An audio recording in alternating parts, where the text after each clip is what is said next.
Hey guys, welcome back to ArtosisCasts. We are going to be looking again at Rush going up against True. That last game, a little bit one-sided. Builds like that are really, really decisive. Either the Wraiths start to snowball or Zerg starts to snowball. There's not much middle ground. It's very rare that you get a 2-port Wraith opener that evolves into a game that has, like, let's say, Hive Tech. Okay, that would be like a measure of a healthier, longer game, I guess, right? It's going to be a rare situation because if you start dealing a lot of damage, it kind of stacks up and you continue to deal a lot of damage and you keep that edge. And if you don't, it's one base against two and you have these very flimsy flying units and you feel like, wow, why did I even choose to do this? So yeah, those games can be really fun, but pretty one-sided as well. Still, I think True is in good shape right now. He's getting tons of games against all the top guys. So let's take a look again. Let's see if on Pantheon here, a more normal map where, you know, Rush isn't pigeonholed into certain cheesy strategies. Maybe we can have a nice big macro game between the two. So while we wait for this to kind of get started, as it just looks like it'll probably be some pretty normal openers. Again, thank you guys for tuning into ArtosisCasts. I want to thank everyone who has subscribed on the Patreon. That's patreon.com/Artosis. A big thanks to you guys for that extra support. You know, we do things like sponsor the CNSL. Actually, yeah, someone was asking about the CNSL. I think it just got postponed a little bit. Castermew's pretty busy guy, but hopefully that starts up soon. I love casting that, but eagerly awaiting. And I guess I'll have to check with them and give you guys an update on that. Haven't checked in a little bit with the holiday season and all. Hope you guys have had an excellent holiday season, of course.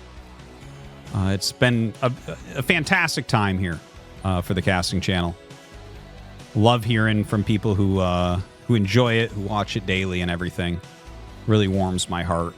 And, you know, there's this funny thing where there's like all these RTSs that are being made right now. And at the same time, StarCraft 2 is kind of like having a little bit of a hard time. Like they haven't announced, as of me casting this, maybe by the time this comes out a few days from now, they will have announced, but they haven't announced yet. Like, oh, do we even have like a big tournament circuit in 2025, that type of thing? So people are like, is RTS like just a dead genre or something? And it's like, well, yeah, I guess the new games aren't so far doing well, even though none of them are fully released yet. And yeah, I guess StarCraft 2 it's kind of up in the air what's going to happen with that. It's been shrinking and stuff. But I don't think anything's, like, I think the RTS scene is still really good, really solid. You look at Age of Empires 2, still doing really strong.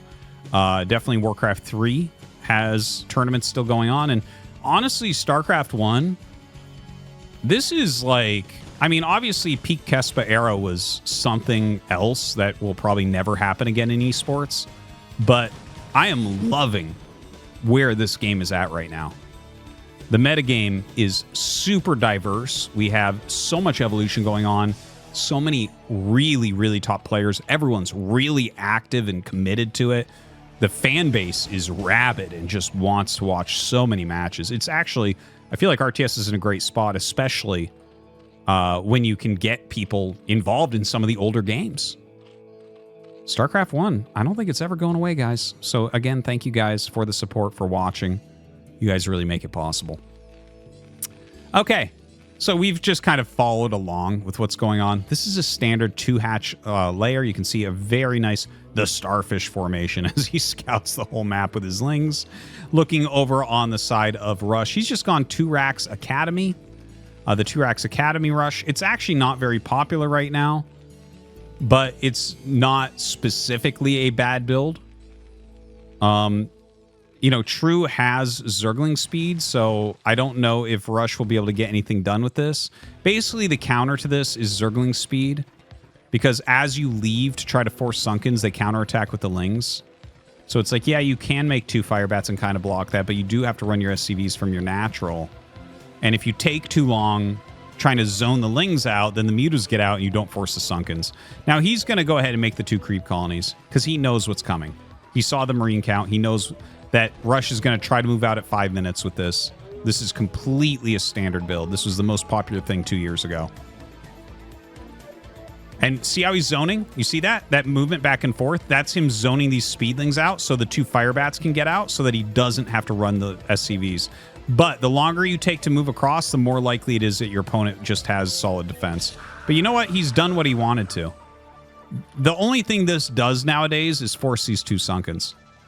It's been that way for years now. Like that's... You move out with this to make them make 2 Sunkens so they have 2 less drones, and obviously that's a bunch of minerals as well. What, 250 in minerals plus 2 drones? Another Rax on the way. He should start his missile turrets very, very soon here as the mutas are about to pop. There we go. Mutas coming out.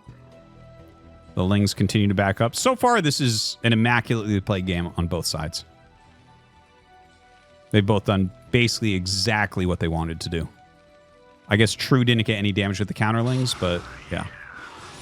And he played a little bit safe too with the speed of the Sunkens, but that's fine. Okay, so he flies in, and yeah, he actually takes a bit more damage there than he really wanted. He was trying to punish like slightly late turrets, but it wasn't late enough. Woo! Almost. If you're a little bit closer, you kill a muta and a half there. So, should be factory time coming up pretty soon. Oh, a nice little counterattack utilizing the Lings. As soon as you can get Lings on top of the turrets, hey! This is really good for True. Really good. Oh, can he save that with a repair? Yeah, he does save it with the repair. That's really good that he does save it. But even taking out that many turrets, this is really good. Oh my god, he just scanned and True pulled back at the exact same time. So a little bit lucky there for True. Rush was hoping he'd be coming back in and get extra hits. More mutas coming out. Going to continue to work on this SCV line. You can see he's really hurting the economy of Rush here. Really, really hurting it. 28 workers. So here's a couple things. 28 workers. You don't start your turrets until you have about 33, 34 workers. So he's below what you want to be at. And you normally don't start SCV production again until you have your factory started. And your factory is supposed to start before 7 minutes. So everything's a little bit slow for him. Everything's a little bit light as far as workers. Now, that being said, all the money for True so far has really been spent on Mutalisks. So he's going to have to think about how he wants to continue this game forward. Is he going to play like sunken defense with his mutas and do counterattacks? Is he going to go up into lurkers? And it looks like he has made that choice. Lurkers are going to be next. The mutas continuing to fly around and get some damage done. He's actually doing fantastically with them in this main base. But yeah, we see the Hydralisk Den coming. So he is teching towards lurker. He just needs to keep Rush back until those lurkers are ready at his natural and his third base. And there's going to be like a very small timing where Rush may be able to deal damage in that time. It's going to be very, very tight. You basically need to nail it when they're spending money on the lurker upgrade and the hydras and getting into those lurkers and be hitting exactly then, because that's when there's no muta reinforcements. If he's consistently making muta reinforcements at this time with such a small Terran army, you can kind of fight against the bio. Muta's coming back up. Full group. Does have that +1 as well. +1 for Rush also. Ooh! Really good glaives. You can see very good micro from True here.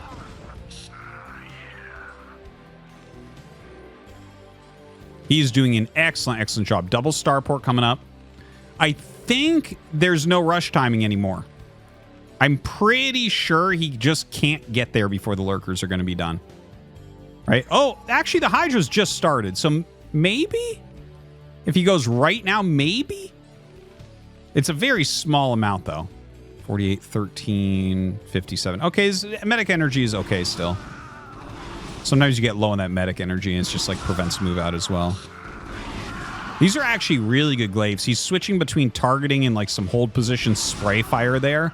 When you get a lot of Marines damage, if you do that hold position, you have to be like a little bit closer, but you spray down like a lot of Marines. Like the glaives split a little bit more. So you like kill... You can kill a lot if they're damaged, basically. So going up to 5 racks, science facility on the way. Very standard stuff out of Rush. I think that this has been a beautiful game from True so far, but that isn't to take away from Rush. He has defended. He's not dead by any means. He's back up in a good SCV count at 40.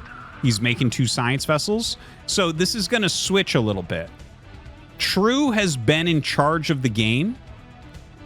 He's been dictating the flow of everything with his Mutalisks. But as well, he's actually bringing his Lurkers out instead of sitting more defensively. So he's still trying to be in control, but this can go wrong sometimes. Whoa.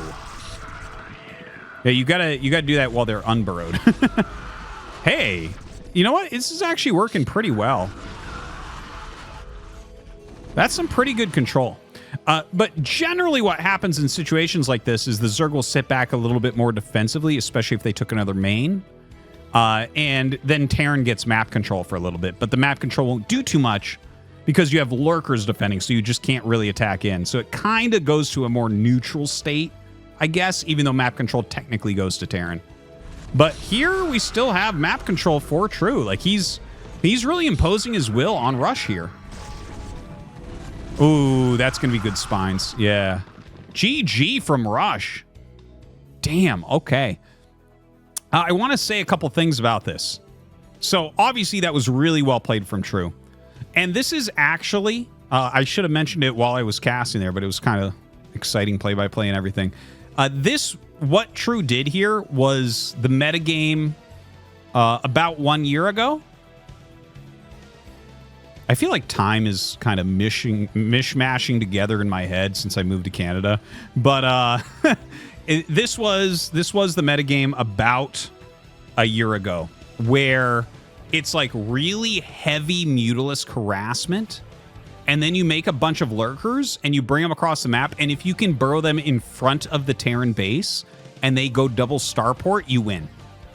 Because they're not making a siege tank. Now, if you go 1 factory, 1 starport, you just push right out and there's no issue. But in a situation like this, the reason why you GG is because you might look at this and be like, well, he has a Radiate, you know, he has Marines and Medics. You simply can't break through this.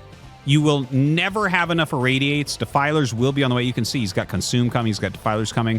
Like, he does, in another 8 seconds, he's going to be able to irradiate 2 of them. But that's still too many to attack.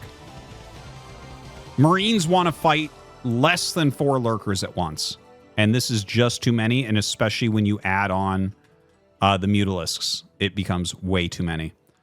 So kind of an older meta, still a strategy that you can utilize, but there was a point where every Zerg was doing this every game. It's not as much anymore right now, but cool to see him actually mix that in. Haven't really, it actually kind of scares me. I did not like it when this was the metagame, and I hope it's not back.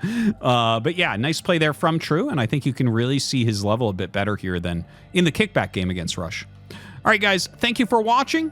Hope that you enjoyed. We'll see you next time.